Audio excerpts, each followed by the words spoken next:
Welcome to another session in the Gen Online Summit. It's the third annual Gen Summit. Our theme this year, Living Solutions for a Regenerative World. And I'm hosting this interview today. I have the privilege to connect with Lois Arkin of LA Ecovillage in the Gen region of North America. And Lois, I'd love to start off just inviting you to share a little bit about yourself. And yeah, it's great to have you here.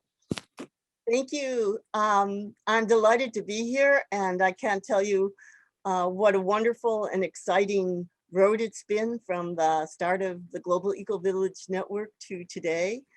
And let's see, so I'm Lois. I will celebrate my 85th birthday next year, I'm happy to say, and it's going to be a big celebration. And the 29th year, it will be the 29th year of the Los Angeles Ecovillage on the ground in our 2-block neighborhood, 3 miles west of downtown Los Angeles, in one of the most densely populated areas in the country, denser, I might say, than New York City as a whole, not just Manhattan. So we have lots of opportunity here. And let me see, I was born and raised in Detroit, Michigan. I studied anthropology in college. That was what my degree major was in. I traveled around the world on a cargo freighter for 6 months, learning how the rest of the world lives a long time ago. And let's see, we started the LA Ecovillage here in this location in 1993. So I think we are a 40-member intentional community living in a 2-block area of about 500 people and 13 multifamily buildings. And we'll talk more about that in a little bit, but I think that kind of gives you a little bit of a background. Amazing. Yeah, there's a lot there. There's so much. That's really exciting. Just different layers to all of that. Maybe for the sake of the audience too, if you want to share a little bit how the community started, how did it come together? Well, without going into exactly all of how it all started, a few little bullet points here and there. I was raised in suburban Detroit, and we used to kind of, we had fields all around us. Some of the roads were unpaved at that time. We had aunts and uncles, cousins, grandparents, all within walking distance, and that was a normal way of living. So that was embedded somewhere in my memory. But essentially, I started my organization because I was inspired by one of my mentors whom I worked with for a few years, who was wild about the idea of cooperatives.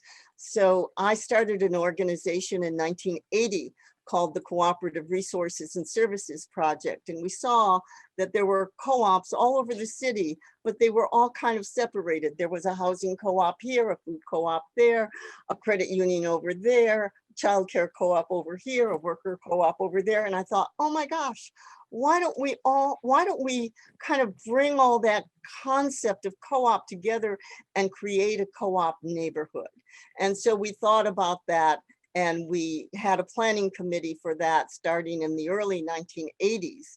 And then all of a sudden, about a 20-member planning committee that kind of met fairly regularly from the mid-80s onward.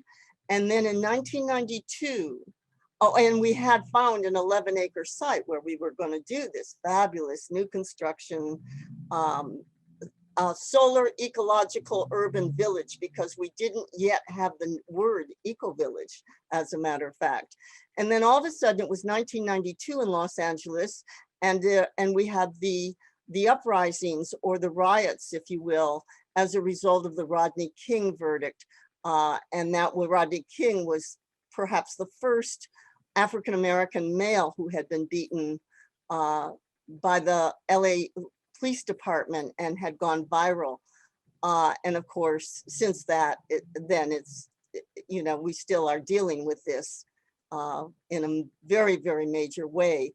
But what it caused us to do, because we had in the neighborhood that I had then lived in for 13 years, we essentially said, oh, what should our priorities be in inner city Los Angeles, which we are? Should we be building this sexy new ecological urban solar village?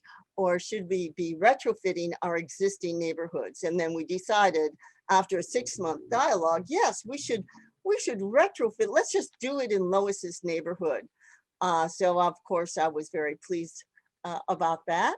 And on January 1st, 1993, we hit the streets with volunteers and would walk up and down the streets and meeting our neighbors, because I had never really been, even in 13 years, committed to my neighborhood, but now I was. And so for those first 3 years, that was like a wonderful thing. We were doing an eco-village, but we didn't own anything, and we didn't know when we would until the 3rd year, when our big building went on the market.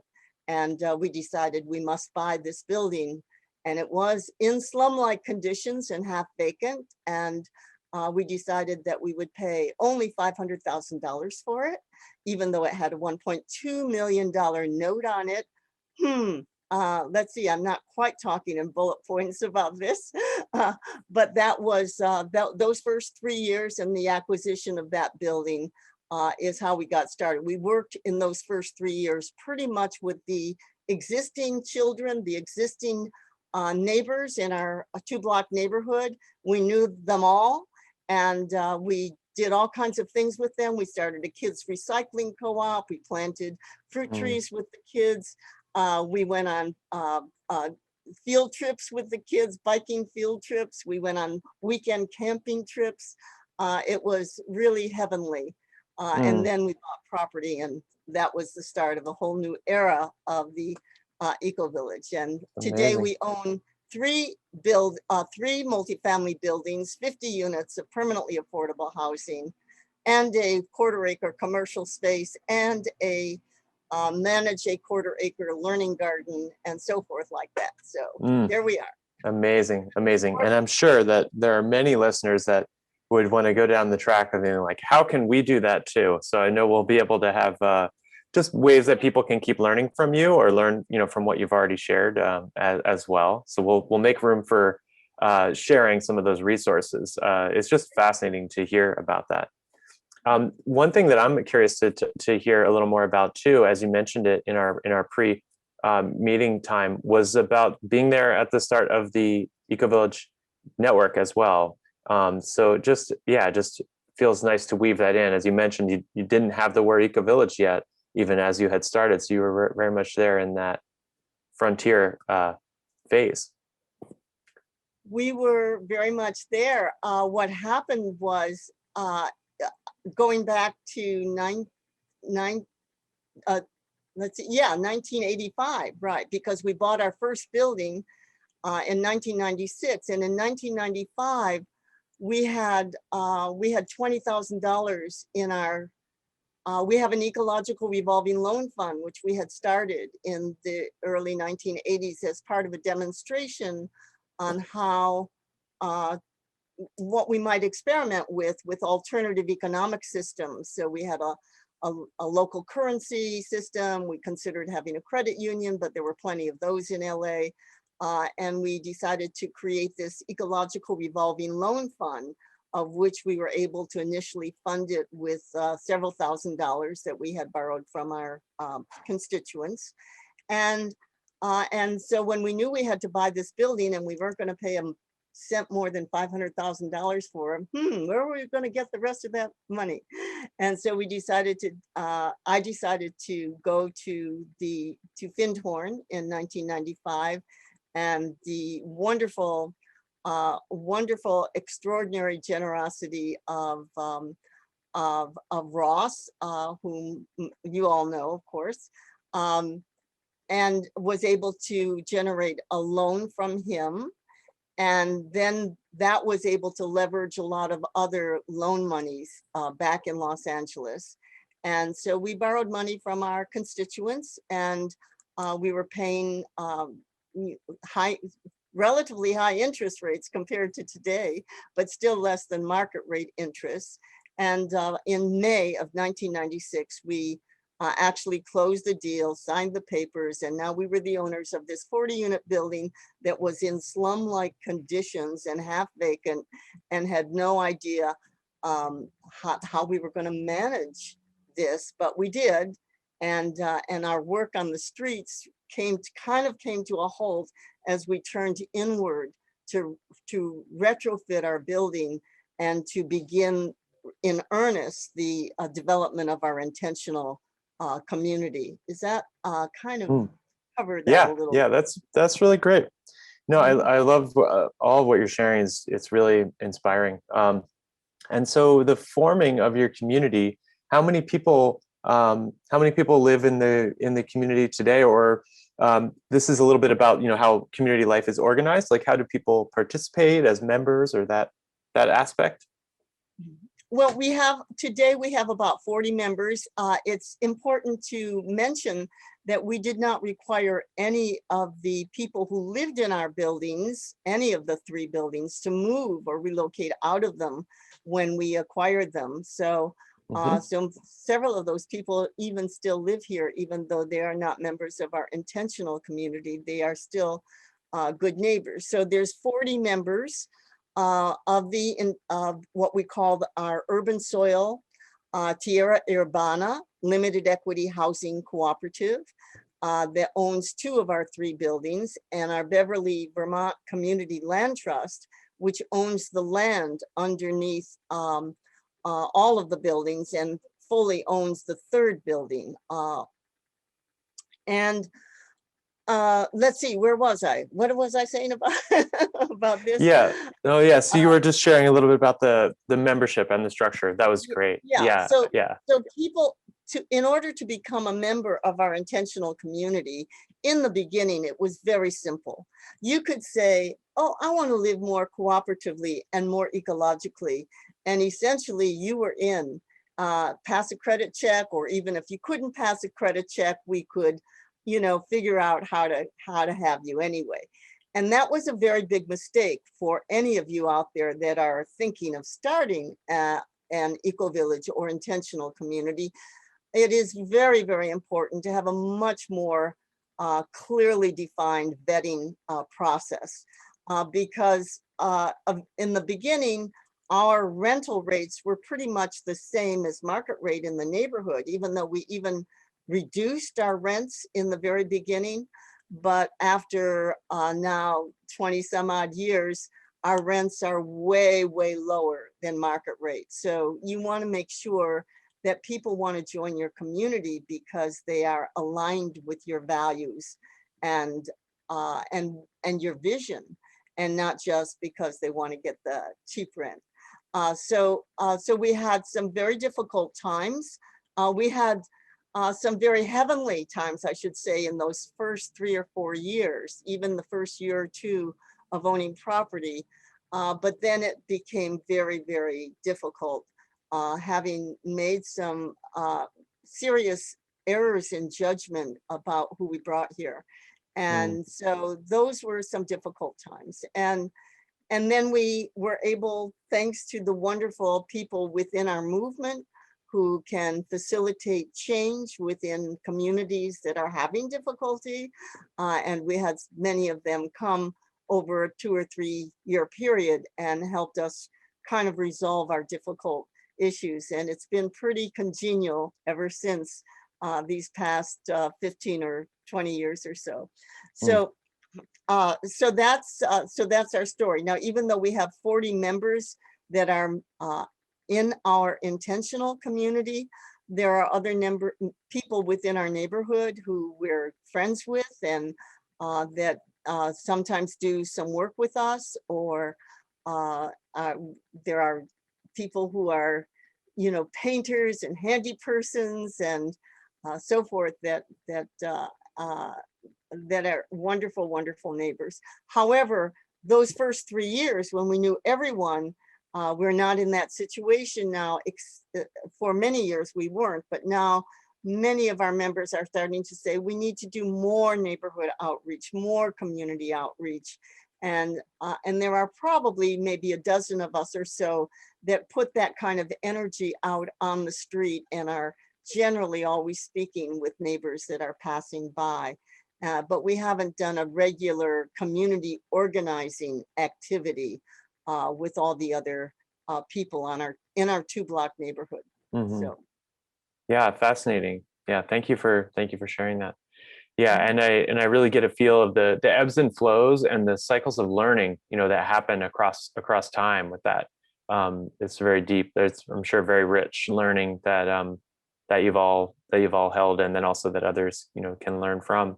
So if you'd like to share, so we could start to talk a little bit about, from that past and that trajectory, and a little bit more of what's happening today, and what's happening these days. What's happening today is amazing. You know, we retained a person who was going to be an assistant to me about 4 months ago or so. And she took a grant writing course on her own. And the first grant application that she wrote to our Los Angeles Department of Water and Power, which is the largest municipal utility in the country, a municipally owned utility in the country. And she and I, we did it together, but she was really the creative force on this grant application. And lo and behold, we got this grant for $50,000, I might add. And so we have a Mm, year to implement it, and it's very, very creative. It's about working within our council district. We have 15 council districts in Los Angeles, and I think probably our council district probably has a couple 100,000 people in it. And to actually motivate behavioral change around energy and water. And so we're very excited about doing this, and the potential of having that commitment means that we're going to be out community organizing in many adjacent neighborhoods within the city. And that can lead to more neighborhoods wanting to go sustainable. And and there'll be all kinds of prizes, including monetary prizes, as well as, stuff that helps people reduce their energy and water consumption. And so we're just in the month of April, we're going to be setting that up, and hopefully ready to go starting in May. And things like, I think we're going to we have one of our members has a karaoke tricycle that's all very, very adorably decorated. And they have, in pre-COVID times, gone out on regular karaoke bike rides and throughout our city. So we're going to see if we can't get some of those bike rides to go with having a table and information, and we'll go into certain neighborhoods and with the karaoke going loud and clear and drawing out the people and having an information table and getting people to sign up for the kinds of things that they might do to reduce their energy and water consumption. So things like that are other gamification kinds of mm, activities that are really very exciting. So we're knee deep in that. mm, And then the other thing that has happened is that I'm involved in a committee now, that a couple of very interesting committees. One of which is to to do the research and to establish in the city of Los Angeles some zero emission areas, or what's known as ZEA, zero emission areas. And so we're talking about that with a consulting firm under contract to the city. And and that's pretty exciting. And another ad hoc mm, committee I'm working on is to bring the concept and the practice of composting toilets to the city of Los Angeles as a policy and a regulation. And we're working with the general manager of the Los Angeles City Department of Building and Safety. And, and we've got about a 10-person ad hoc committee researching and working on that. So again, we've got lots of composting toilets in rural areas, but I don't know that we have that many composting toilet regulations and practices in intensely urban areas. So if there's anyone out there that knows about that, I really invite you to please be in touch with us about the regulation in your city around that issue. So as you probably all know, Southern California is a very drought kind of area. I mean, we're always having droughts now and then, and can only be increasing over the in the future as we go more and more into the tragic results of climate change. Yeah, yeah, and I think yeah, in terms of the urban context for composting toilets, Portland, Oregon, just a little further up the West Coast, there is one area that I think there's some work being done. But it's true that one of the patterns that we bump into quite often with our ecological projects and ecological design are those interfaces with the legislative side of the jurisdictions and so on, and then the policies and building codes and all those things. So it's a really good example of how you're working with the local government and working with those local committees that way to build that. That's really an inspiring example. Yeah, that others can follow. It's very interesting because we've always had good relations with our council office from the very beginning. But we also, in the very beginning, we did a lot of things which we now call pre-legal.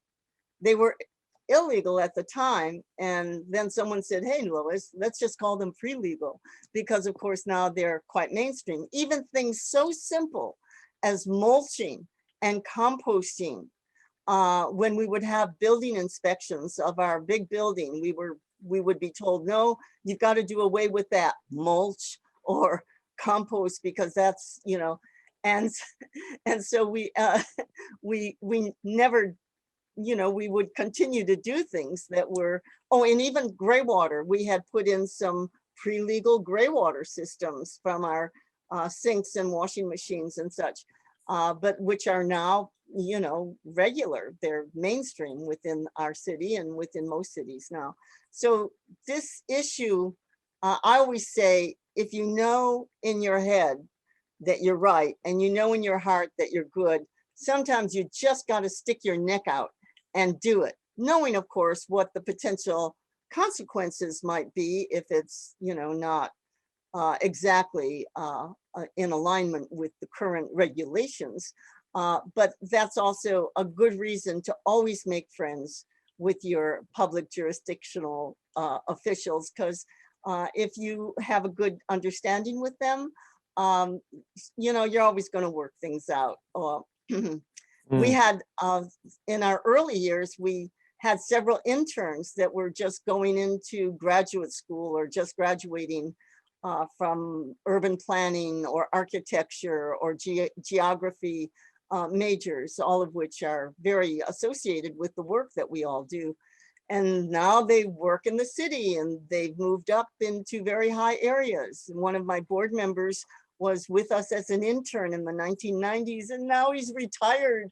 Can you believe it? So, and worked for the city all those years. So anyway, those are things that happen, and that we always advise people. Make friends with people, especially when you don't need them. So right, starting early with that, with relationship building. Yeah, that was something that we also talked about for communities in general, for intentional communities and eco-villages anywhere that they are, having those relationships with the neighbors, with the, you know, and the communities surrounding, and the from all sides, from the legal and so on.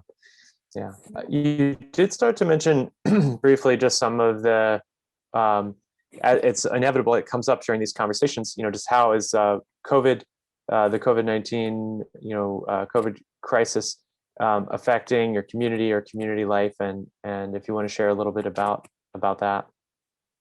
Well, COVID is definitely changed things in a lot of ways, mostly not very happy, and in other ways very interesting. So yes, we were from March of 2020 to the present, we were always very strict about the people within our community being masked and being socially distanced. There were bubbles of people that were very close to one another and were, you know, so they would, you know, maybe be able to be unmasked together. I think that the people still stayed masked, even if they were meeting in closer proximity than 6 feet sometimes. But we did things like we had some outdoor masked and socially distanced concerts. All of our weekly community meetings went online. And so that was one thing that we did.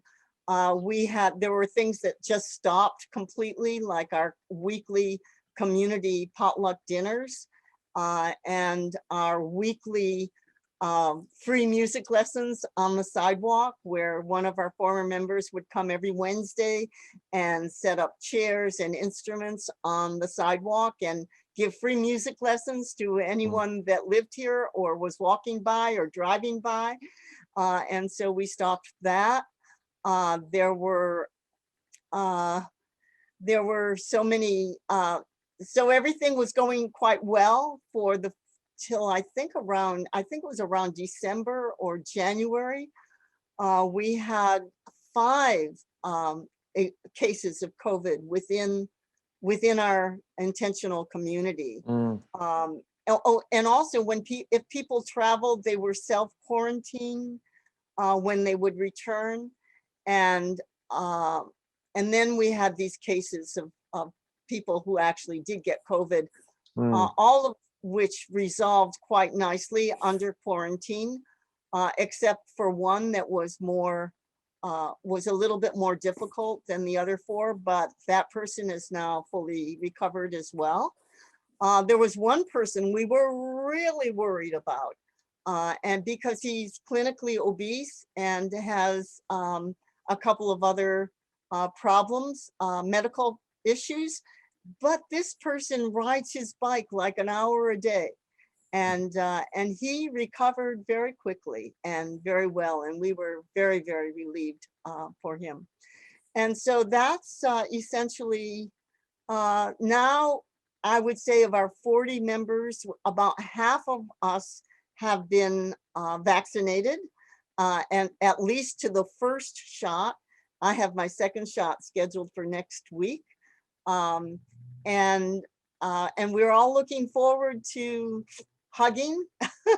I'm thinking, oh, maybe we should just kind of all gather in our community room and just have a great big community hug for an hour, something like that.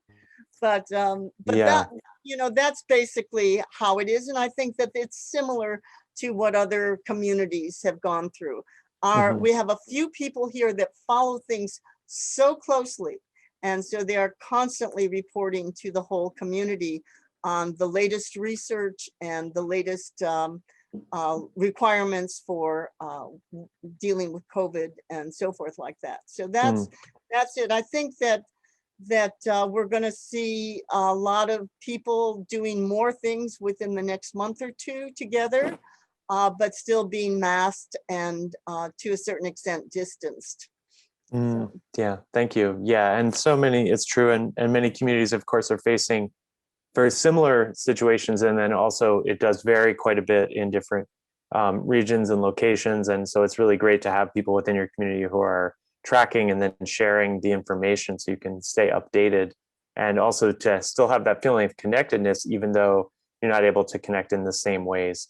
One of the ways we've been talking about that within Gen is the idea of building the new normal, you know, and really how can we collectively and in our groups and communities continue to, you know, approach this time that because we've been presenting and representing wanting to make some changes for how we can all thrive better in relation to the earth. And so we want to be able to take this time as an opportunity in some way and carry that forward. So yeah, I can imagine that you all will be embodying that as well in terms of carrying your mission and your purpose forward in that way too. Yeah, I Um, would just yeah. mention one more fun thing that we've done during COVID, and that was for several people's birthdays, including my own. My bedroom window faces the street and the intersection of our two streets. And we have a lot of musically gifted people and or talented people and or aspirational musicians. And there were about a dozen of them that came out socially distanced and masked to give me a personal concert. And they've done that with a few other people on their birthdays as well. And it is just so, so lovely. I feel like I'm the kind of Romeo and Juliet from the balcony here. So That's anyway, very I wanted sweet. to mention that. So a lot of socially distanced music is going on in our community, and that is outdoors, and that is really great. So anyway, you had Yeah. going to go on with another Yeah, that's issue. really that's really beautiful. I appreciate hearing that piece. And as you shared about the music in the community, it reminds me, to the sense of community glue, and the ways Yeah. that there's multiple types of community glue in many successful communities. So, wonder if you'd like to share about some of those, some of the types of glue that you have there at LA Eco Village.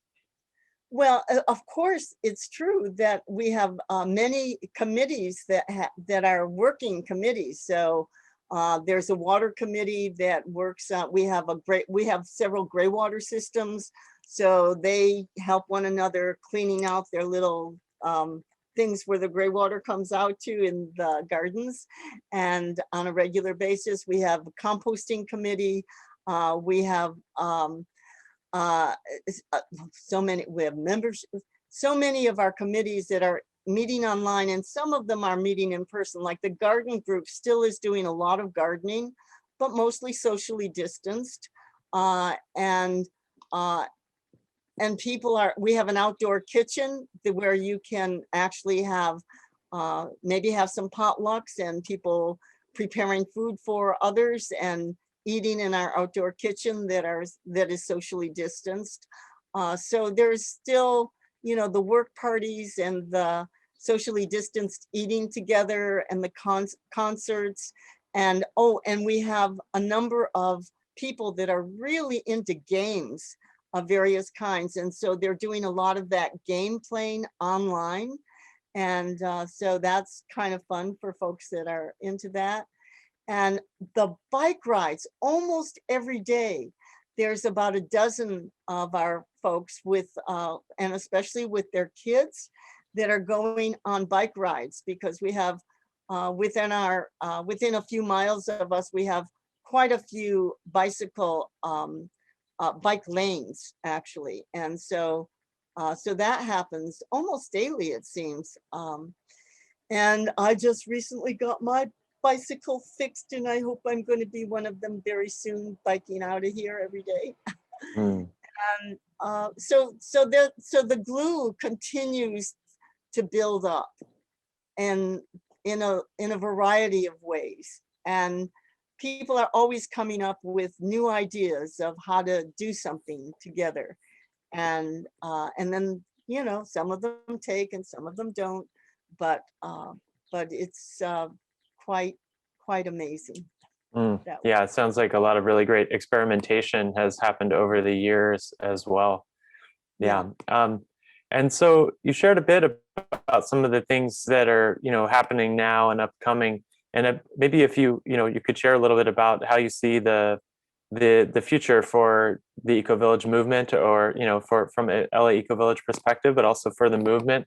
If you have any hopes for the movement, you've been involved in it since the beginning. So Well, I would just say that we're getting more inquiries than I think than we've ever gotten before in short periods of time. And people that either own property and want to create a community, or they know a few people that they share values with, that they want to create an eco-village. And so this is a very, very exciting thing.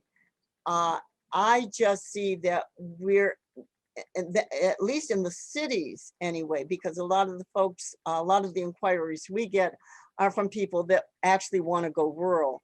And of course, we always advise them to take a certain amount of time over the next year or two to visit many existing communities and see if they can find one that they can become part of rather than trying to start one themselves. But in terms of the urban context, we have so many organizations within Los Angeles that are composed of tenant groups or homeowner associations.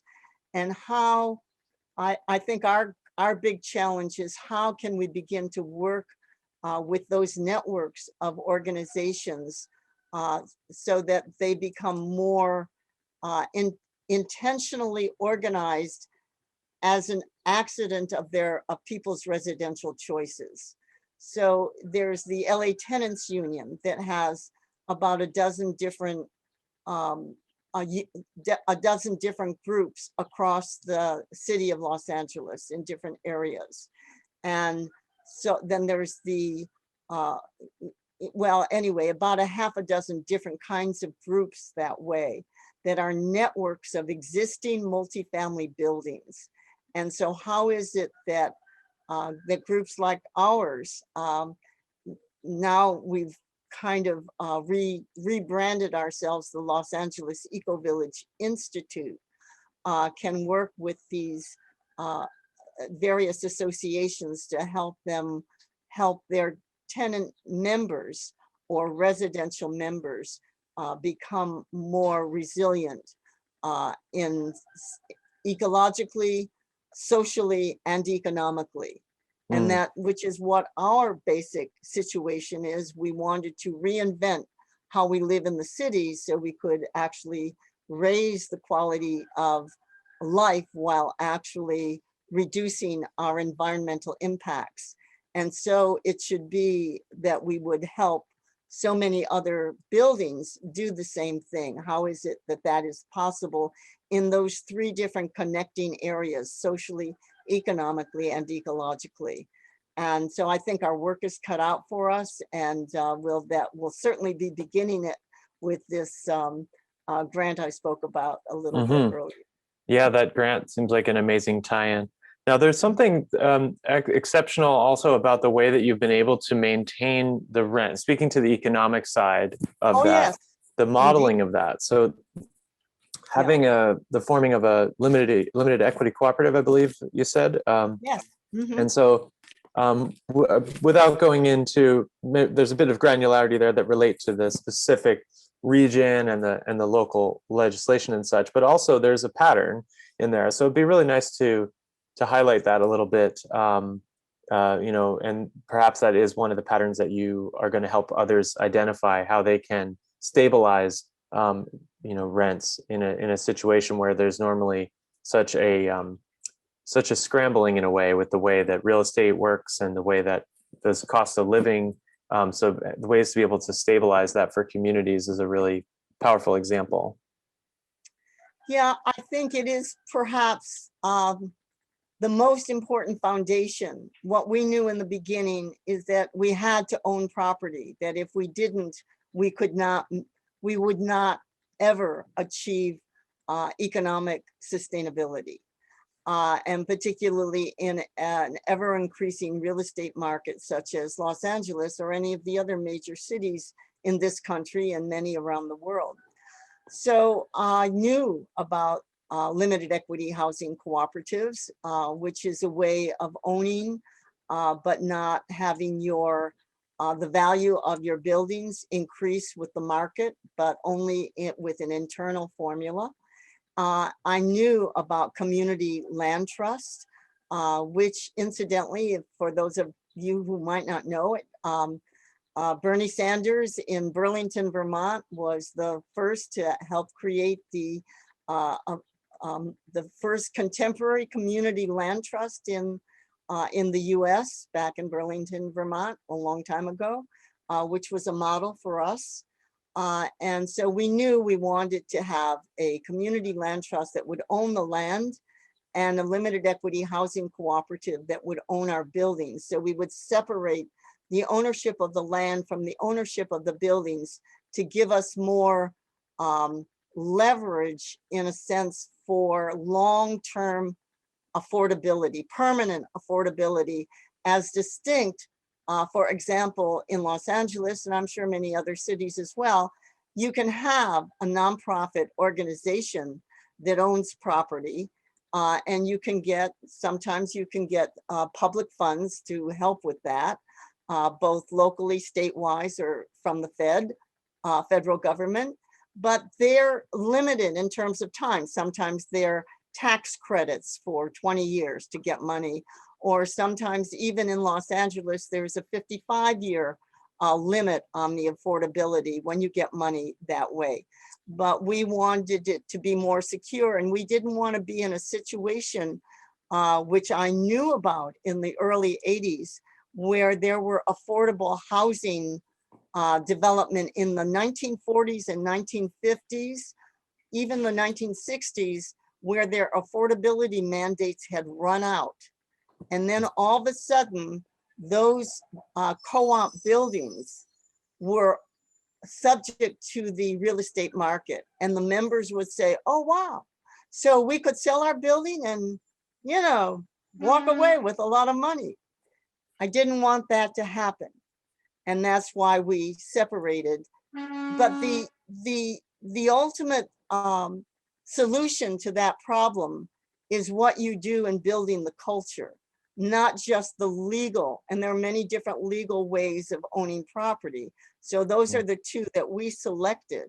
And both our co-op and our land trust are 501c3 nonprofit charitable organizations. And we have certain regulations according to the federal government that we have to abide by in terms of, for example, our income qualifications. We go from very low to middle income, but mostly very low, very low, moderate, a few moderate, and a few middle income. And we've got to stay within those guidelines. So that's, but as I said, separating land from building ownership was number one. Number two was building the culture of economic sustainability with respect to our real estate.